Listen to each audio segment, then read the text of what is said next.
ಇವತ್ತಿನ ದಿನಗಳಲ್ಲಿ ನಾನು ನಮ್ಮ ಯುವಕರಿಗೆ ಹೇಳೋದು ಒಂದು ಮಾತು ಏನು ಅಂತಂದರೆ, ಕೋವಿಡ್ ಬಂದ ನಂತರ ನಮ್ಮ ಜನಗಳಿಗೆ ಎಷ್ಟೇ ದುಡ್ಡು ಆಸ್ತಿ ಮನೆ ಏನೇ ಇದ್ರೂ ಅವ್ರಿಗೆ ಅದು ಯಾವುದೂ ಬೇಡ.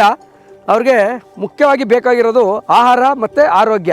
ಅಮೃತವಾದಂಥ ಭೂಮಿನ ತುಂಬ ಚೆನ್ನಾಗಿರುವಂಥ ನಮ್ಮ ಹಳ್ಳಿ ಸಂಪತ್ತನ್ನು ನಾವು ದೂರ ಮಾಡಿ ಯಾವುದೋ ಸಣ್ಣ ಕಾಸಿಗೋಸ್ಕರ ನಾವು ಬೇಡದೇ ಇರೋ ಕೆಲಸನ, ನಮ್ಗೆ ಇಷ್ಟವಿಲ್ಲದೆ ಇರೋ ಕೆಲಸನ ಮಾಡಿ ಒಂದಷ್ಟು ಕಡಿಮೆ ಕಾಸಿಗೋಸ್ಕರ ನಾವು ಅವ್ರ ಹತ್ರ ಕೈ ಚಾಚೋದನ್ನ ಬಿಟ್ಟು ನಿಮ್ಮ ಸಮೃದ್ಧವಾದಂಥ ಜಮೀನಿನಲ್ಲಿ ನೀವು ಸಾವಯವ ಕೃಷಿನ ಈ ದೇಸಿ ಬೀಜ ಸಂರಕ್ಷಣೆ ಮುಖಾಂತರ ಮಾಡಿದ್ರೆ ನಿಮಗೆ ನಿಜವಾಗ್ಲೂ ಯಶಸ್ಸನ್ನು ಸಿಗ್ತದೆ.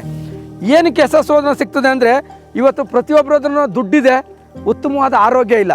ಹಾಗಾಗಿ ಆ ಇವತ್ತಿನ ಜನಗಳೇ ನಮ್ಮನ್ನು ಎಷ್ಟೋ ಕಡೆ ನಾವು ಹೋದಾಗ, ಎಷ್ಟೋ ಕಡೆ ಮೇಳಗಳಿಗೆ ನಾವು ಹೋದಾಗ ಎಷ್ಟೋ ಜನ ಇಲಾಖೆಯವರು ನಮ್ಮನ್ನು ಸಂಪರ್ಕ ಮಾಡ್ತಾರೆ. ನೀವು ಬೆಳೆದಿದ್ದಂಥ ಭತ್ತನ ಅಕ್ಕಿ ಮಾಡಿ ನಮಗೆ ಕೊಡ್ಸೋಕ್ಕಾಯ್ತದ, ಪ್ರತಿ ತಿಂಗಳು ನಿಮಗೆ ಬೇಕಾದ್ರೆ ಅಕೌಂಟ್ಗೆ ದುಡ್ಡುಗಳು ಹಾಕ್ಕೊಡ್ತೀವಿ, ನೀವು ಎಷ್ಟು ಅಂತ ಹೇಳಿದ್ರೆ ಅಷ್ಟು ಕೊಡ್ತೀವಿ, ನೀವು ಬೆಳೆದಿರೋವಂಥ ವಿಷಮುಕ್ತ ಆಹಾರನ ನಮಗೆ ದಯಮಾಡಿ ಕೊಡಿ ಅಂತ ಹೇಳ್ತಾರೆ. ನನ್ನ ಇಟ್ಟಿರುವಂಥ 1 ಎಕರೆ ಜಮೀನಿನಲ್ಲಿ ನಾನು ಎಷ್ಟು ಜನಕ್ಕೆ ಕೊಡ್ಬೋದು ಅಷ್ಟು ಜನಕ್ಕೆ ಕೊಡ್ಬೋದು. ಬಟ್ ಆ ಬೇಡಿಕೆ ಅಂತೂ ಕಡಿಮೆ ಆಗಿಲ್ಲ. ಆ ಬೇಡಿಕೆನ ನಾವು ಪೂರೈಸಬೇಕು ಅಂತಂದರೆ ಜಮೀನು ಇರ್ತಕ್ಕಂಥ ಯುವಕರು ಬೆಂಗಳೂರು ಆಗಿರ್ಬೋದು, ಮೈಸೂರು ಆಗಿರ್ಬೋದು, ಪಟ್ಟಣ ಪ್ರದೇಶಕ್ಕೆ ಹೋಗಿ ನಿಮ್ಗೆ ಇಷ್ಟವಿಲ್ಲದೆ ಇರೋ ಕೆಲಸನ ದುಡ್ಡುಗೋಸ್ಕರ ನೀವು ಮಾಡಿ, ಅಲ್ಲಿ ಆ ದುಡ್ಡು ನಿಮಗೆ ಸಂಪೂರ್ಣವಾಗಿ ನಿಮಗೆ ವಿನಿಯೋಗನೂ ಆಗಲ್ಲ ಮತ್ತು ಯಾವುದಕ್ಕೂ ಸಾಕಾಗಲ್ಲ.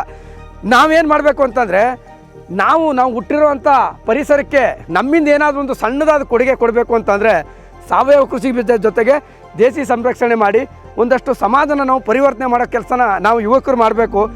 ನಾನು ಹೇಳೋದೇನು ಅಂತಂದರೆ, ನಮ್ಮ ರೈತರುಗಳು, ನಮ್ಮ ರೈತ ಯುವಕ ಮಿತ್ರಗಳು ಜೊತೆ ಸೇರ್ಕೊಂಡು ಒಂದು ಸಂಸ್ಥೆ ಅಂತ ಮಾಡಿಕೊಂಡು ನಾವು ವಿಷಮುಕ್ತವಾದ ಆಹಾರನ ನಾವು ಗ್ರಾಹಕರಿಗೆ ಇದನ್ನು ಕೊಡ್ತಾ ಇದ್ದರೆ, ಗ್ರಾಹಕರಿಗೆ ನಾವು ವಿಷಮುಕ್ತ ಆಹಾರನ ಕೊಟ್ಟು ಅಂತ ನೆಮ್ಮದಿನೂ ಇರ್ತದೆ. ನಮ್ಮ ಭೂಮಿನ ವಿಷಮುಕ್ತವಾಗಿ ಉಳಿಸ್ಕೊಂಡ್ವೋ ಅನ್ನೋದು ಒಂದು ಖುಷಿನೂ ಇರ್ತದೆ. ಇದ್ರ ಜೊತೆಗೆ ನಮಗೆ ಯಾವುದೇ ರೀತಿಯ ನಷ್ಟ ಅಂತೂ ಆಗಲ್ಲ, ದುಡ್ಡು ಸಿಗ್ತದೆ. ಈ ಖುಷಿನಲ್ಲಿರುವಂಥ ಖುಷಿ ಇನ್ಯಾವುದೋ ಬೇರೆಯವ್ನು ಬಿಲ್ಡಿಂಗಲ್ಲಾಗಿರ್ಬೋದು, ಯಾವುದೋ ಆಫೀಸಲ್ಲಾಗಿರ್ಬೋದು, ಒಂದು ವಾಚ್ಮನ್ನು ಡ್ರೆಸ್ ಹಾಕ್ಕೊಂಡು ಅಲ್ಲಿ ಏನೋ ಕೆಲಸಕ್ಕೆ ಬರದೇ ಕೆಲಸ ಕಾಯ್ಕೊಂಡು ನಿಂತ್ಕೊಳ್ಳೋದ್ರ ಬದಲು ಈ ಥರ ಕೃಷಿಯ ಜೊತೆಗೆ ನಮ್ಮ ಜೀವನನ ನಾವು ಬದಲಾಯಿಸ್ಕೊಂಡ್ರೆ ನಮ್ಮ ಯುವಕರು ಒಂದು ಉತ್ತಮವಾದ ಸಂದೇಹನ ಈ ಸಮಾಜಕ್ಕೆ ಕೊಟ್ಟಂತಾಗ್ತದೆ.